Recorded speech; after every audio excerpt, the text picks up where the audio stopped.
रामनगर जिले में रामनाथपुरम समुद्र के तट पर भगवान रामेश्वर की स्थापना कर रामेश्वर शिवलिंग। कौन सा शिवलिंग? रामेश्वर शिवलिंग। नाम कैसे पड़ा? जब राम जी ने स्थापना कर ली ना, और स्थापना करने के बाद राम जी ने पूजा करी, और पूजा करने के बाद प्रणाम करी, तो राम जी ने कहा राम के जो ईश्वर है वो रामेश्वर। राम के जो ईश्वर है वो रामेश्वर है।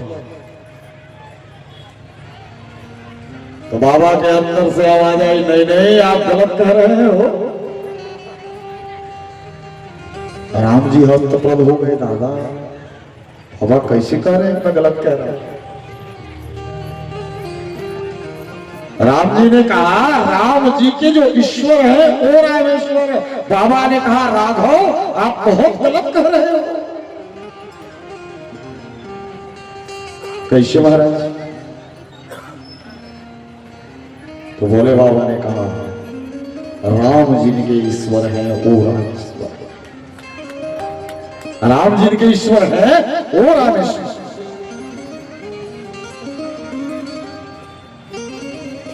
भगवान राम ने स्थापना कर दी।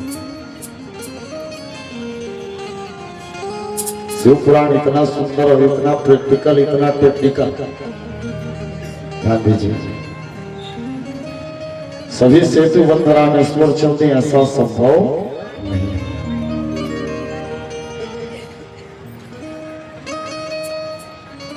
अच्छा, भगवान के जो 12 ज्योतिर्लिंग हैं, उन 12 ज्योतिर्लिंगों में मुक्ति और भुक्ति दोनों एक साथ अगर किसी में देने की क्षमता है तो वह रामेश्वर है।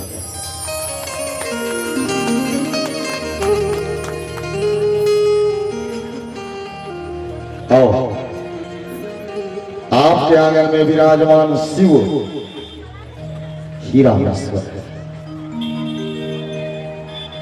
किस दिन रामेश्वर है संतोष भैया?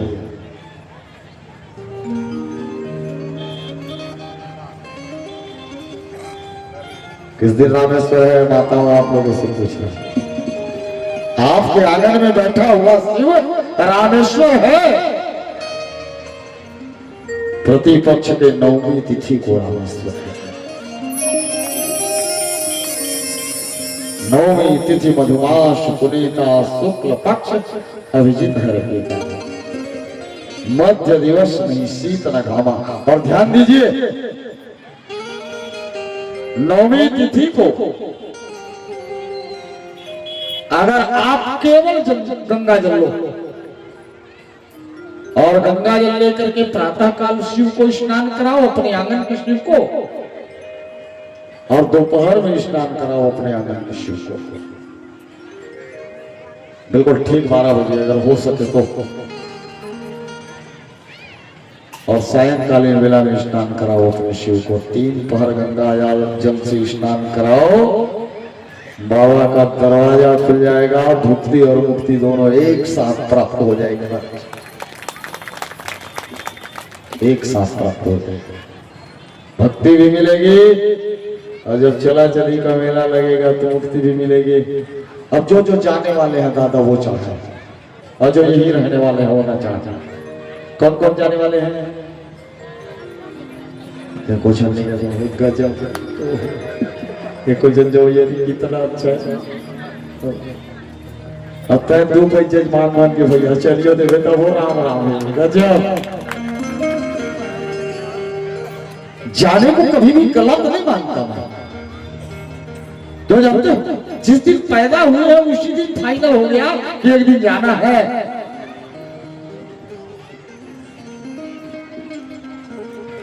तो जो जो जाने वाले हैं दादा, वो प्रत्येक तिथि 9वीं को कभी रामेश्वर चल दो, बहुत अच्छी बात।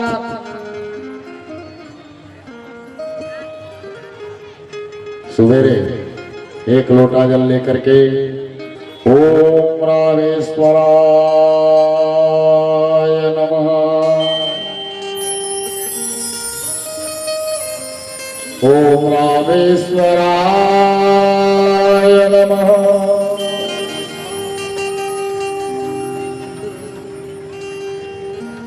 और माता लोग रामेश्वराय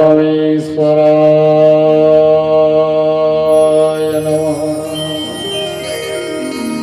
अब 3 पहर नहीं चढ़ा पा रहे हो, 1 पहर भी कहीं आपने चढ़ा दिया।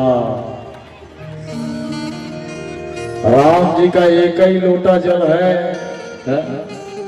राम जी ने ज्यादा नहीं चढ़ाया हो, दोपहर वाली पूजा करी राम। और जब रामेश्वर की पूजा करे हुई ना भगवान ला, राम जी रामेश्वर की पूजा करे हुई तो राम जी कहीं ब्रह्मा जी इधर आइए, ब्रह्मा जी इधर आइए। ब्रह्मा जी आए, और जैसे ही ब्रह्मा जी आए हैं तो राम जी ने कहा ब्रह्मा जी मैंने रामेश्वर की स्थापना तो कर दी, लेकिन एक बताओ महाराज बना तो दिया मैंने, पूजा कौन कराएगा? ब्रह्मा जी ने कहा 3 लोग 14 भुवन में एक ही महाराज है जो आपका पूजा करा सकता है। अच्छा कौन है? तो बोले दशानन, रावण ही इसका पूजा करा सकता है महाराज, दूसरे में क्षमता नहीं।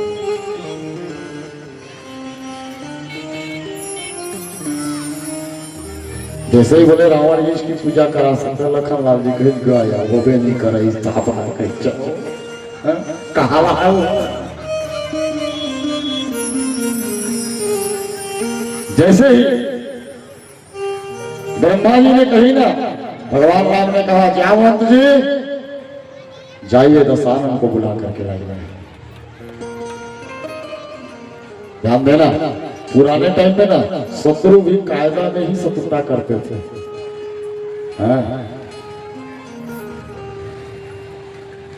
जामवंत जी पहुंचे लंका। जैसे ही जामवंत जी पहुंचे हैं, रावण सिंहासन पर बैठा हुआ, जामवंत जी जब आए तो रावण ने उठ करके अभ्युत्थान किया जाएगा। रावण ने कहा कैसे आने हुआ महाराज? जामवंत जी ने कहा समुद्र के किनारे एक यजमान ने शिवलिंग बनाया है, उसकी स्थापना करनी है, आपको पूजा करनी है, प्राण प्रतिष्ठा करानी। रावण ने कहा किसने बनाया है? जामवंत जी ने कहा तो आपको समझ में आ ही गया होगा किसने बनाया, तो क्यों बनाया है? जैसे ही रावण ने कहा तो जामवंत जी ने कहा वो भी समझ में आ गया होगा क्यों बनाया। दोनों बात आप जान रहे हैं, क्यों बनाया है, किसके बनाया है। रावण ने कहा मैं समझ गया, वो दोनों तपस्वी ने बनाया है। पूजा कराओगे कि नहीं कराओगे? तो रावण ने कहा मैं ब्राह्मण हूं और ब्राह्मण का कर्तव्य है यजमान दरवाजे पर आ जाए तो उसको निराश नहीं भेजना चाहिए। मैं ब्राह्मण हूं, मैं पूजन कराऊंगा। जामवंत जी बोले मुहूर्त बता दो तो कल बिल्कुल प्रातः काल आऊंगा, पूजा कराऊंगा। जामवंत जी ये चलने लगे ना तो रावण ने कहा एक बताओ महाराज, एक बताओ। बोले क्या? पूजा पाठ के समान हमें धन नहीं ओखर में होते, एक दिन बन घूमे, कहा पूजा पाठ के समान? हाँ वैसे नॉर्मल पूजा पाठ का भी सामान लेकर के आऊंगा। जामवंत जी फिर चलने लगे। रावण ने कहा यजमान प्राण प्रतिष्ठा में बैठता है तो सपत्नीक बैठता है, और आपके यजमान की पत्नी तो अशोक वाटिका में है, पूजा कैसे हो? जामवंत जी ने कहा ठीक कह रहे। इतने में रावण ने कहा बेटा मेघनाथ दौड़ के आया। क्या पिताजी? कल 5 बजे भोर में जनक नंदनी को ले जा करके राम के बगल में बिठा देना, मैं प्राण प्रतिष्ठा कराने के लिए आ रहा हूं। 5 बजे भोर में मेघनाथ ले गया, रावण आया, प्राण प्रतिष्ठा कराई, और राघव ने रामेश्वर भगवान से वरदान मांगा। रावण वहीं पर बैठा है, रावण गदगद हो गया। रावण को मारने के लिए राघव को रामेश्वर की जरूरत पड़ी है। और मेरे ईश्वर रामेश्वर है। रावण ने भी कहा मेरे भी तो ईश्वर शिव है, और शिव ने इनको वचन दिया है मैंने ये शिव, ये शरीर जो है वह मैं शिव चरणों पर समर्पित करूंगा। ध्यान देना, पहले ना शत्रुता भी होती थी तो कायदे में होती थी।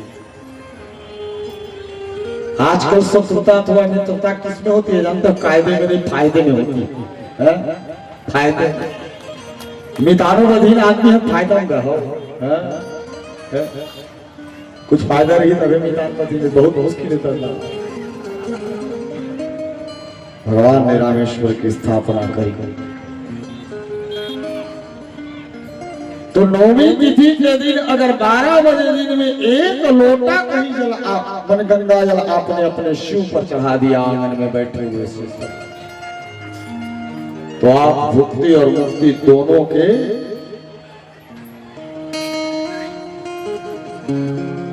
अधिकारी बन जाओगे।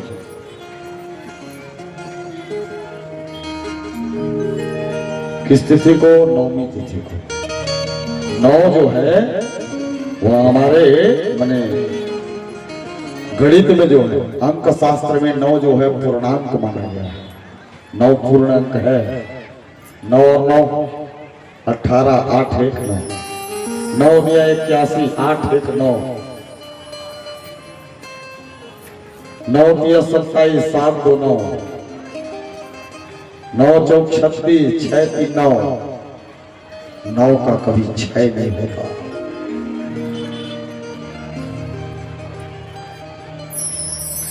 तो उस दिन बराबर 1 लोटा गंगा जल। और ध्यान देना, गंगा जल कभी भी चढ़ाना शिव के ऊपर किसी भी दिन तो ताम के लोटे में मत चढ़ाना। बहुत सारे लोग ना ताम के लोटे में गंगा जल चढ़ाते हैं, ताम के लोटे में मत चढ़ाना। ताम के लोटे में आप अपने घर के साधारण जल को डालेंगे तो वह गंगा जल बन जाता है, गंगा जल हो जाता है।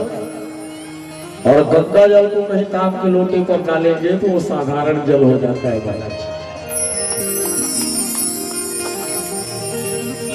ताम का लोटा था,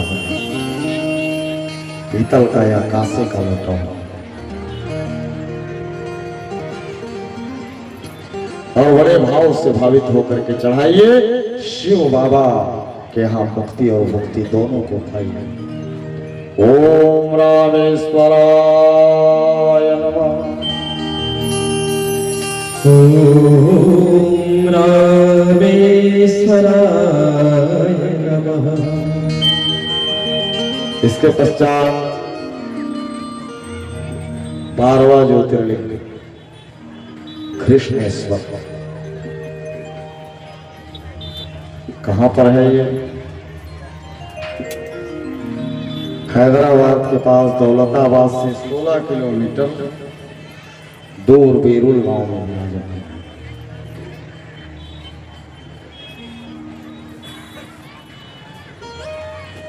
यहाँ एक घुसमा नाम करके भगवान का बहुत बड़ा भक्त था। घुसमा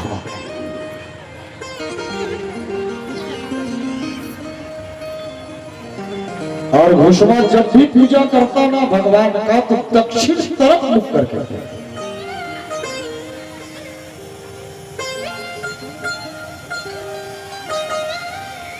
एक दिन बाबा उसकी आराधना से प्रसन्न हो गए। बाबा ने कहा सब लोग मेरे जलहरी का मुख जो है उत्तर पर रखते हैं और पूर्व पश्चिम होकर के पूजा करते हैं, बेटा तू निरंतर दक्षिण के तरफ मुंह करके पूजा कर रहा। ध्यान देना, बहुत गहरी बात बता रहा हूँ। दक्षिण तरफ मुंह करके पूजा कर रहा, निरंतर हो गया। कई लोग मना किए घुसमा को दक्षिण तरफ मुंह मत किया करो, फिर भी वो दक्षिण तरफ मुंह करके ही पूजा करता, दक्षिण तरफ मुख करके पूजा करता।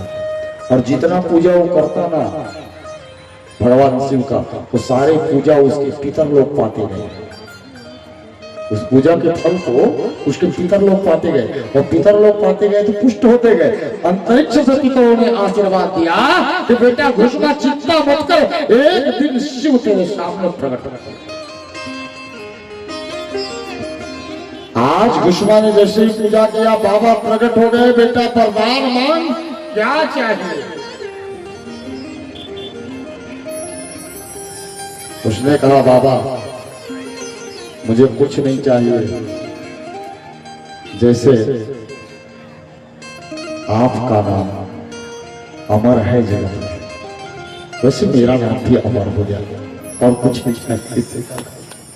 जैसे आपका नाम अमर है जगत में, मेरा नाम भी अमर हो जाए। बाबा ने कहा बिल्कुल ठीक है बेटा, आज से शंकर शिव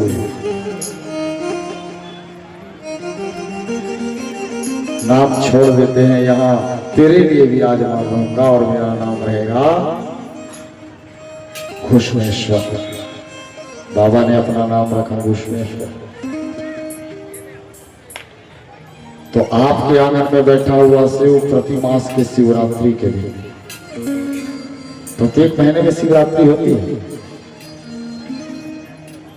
प्रत्येक महीने में शिवरात्रि होती है। तो आपके आंगन में बैठा हुआ शिव शिवरात्रि के दिन घुष्मेश्वर भगवान है। रोज नॉर्मल पूजा करते हो, बहुत अच्छी बात, उस दिन भी नॉर्मल पूजा करो, बहुत अच्छी बात, लेकिन पूजा से पहले एक लोटा जल अपने लिए चढ़ाओ चलेगा, लेकिन एक लोटा जल दक्षिण मुख होकर के शिव पर अर्पण कर दो अपने पितरों के लिए। आपका पितर वृक्ष से बैठा हुआ आशीर्वाद देगा और आपके पितृ दोष समाप्त हो जाएंगे।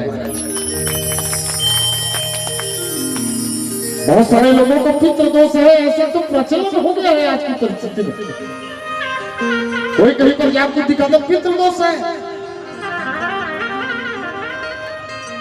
तो पितृ दोष का सीधा सीधा लक्षण बताऊं मैं आपको। आप घर में तुलसी लगाओ और तुलसी जगह न मर जाए तो पितृ दोष, तो पितृ दोष।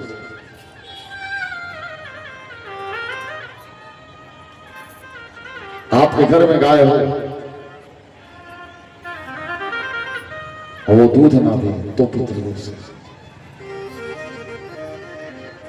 आपके घर में संतान की वृद्धि न हो वो पितृदोष। आजकल तो काल सर्पयोग और पितृदोष के बाजार लगे भैया, ध्यान देना। काल सर्पयोग कितने प्रकार के होते हैं? 288 प्रकार के होते हैं, जिसमें से 287 काल सर्पयोग प्रत्येक व्यक्ति के में कुछ न कुछ रहता ही है। एक काल सर्पयोग ऐसा है, करकोटा काल सर्पयोग, जो माने व्यक्ति में नहीं होना चाहिए। ये होता है किसको जानते हैं? करोड़ों व्यक्ति के बीच में एक व्यक्ति को होता है, करोड़ों व्यक्ति के बीच में एक व्यक्ति। लेकिन आज काल सर्पयोग का बाजार इतना गर्म है, लोग बताते जा रहे हैं, जाते जा रहे हैं। अगर किसी को करकोटा काल सर्पयोग हो गया और मान लो ट्रेन में सफर कर रहा है, ट्रेन में 5000 आदमी चढ़े हैं और वो करकोटा काल सर्पयोग वाला चढ़ा है, वो 5000 व्यक्ति का मृत्यु का कारण अकेले बन सकता है। इतना करोड़ों में एक को होता है। लेकिन आजकल तो एक घर में 3-4 झगड़े निकल जाते काल सर्पयोग। ध्यान दीजिए दादा, हमारा धर्म शास्त्र जो है समर्पण का विषय, हमारा धर्म शास्त्र जो है वह श्रद्धा का विषय है। मैं कल भी बता रहा था, हमारे यहाँ भक्ति जो है वह आंख वाली अच्छी लगती है, अंधी श्रद्धा नहीं ना दादा, अंधी श्रद्धा बिल्कुल नहीं। तो निवेदन करूंगा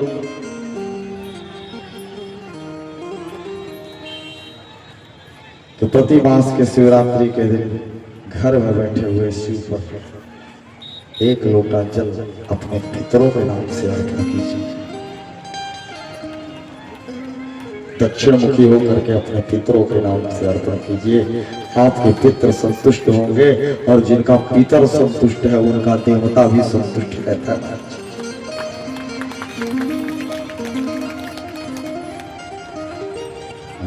जिनके पितर संतुष्ट उनके देवता संतुष्ट। आज्ञा दीजिएगा। कृष्णेश्वराय नमः। ईश्वराय नमः।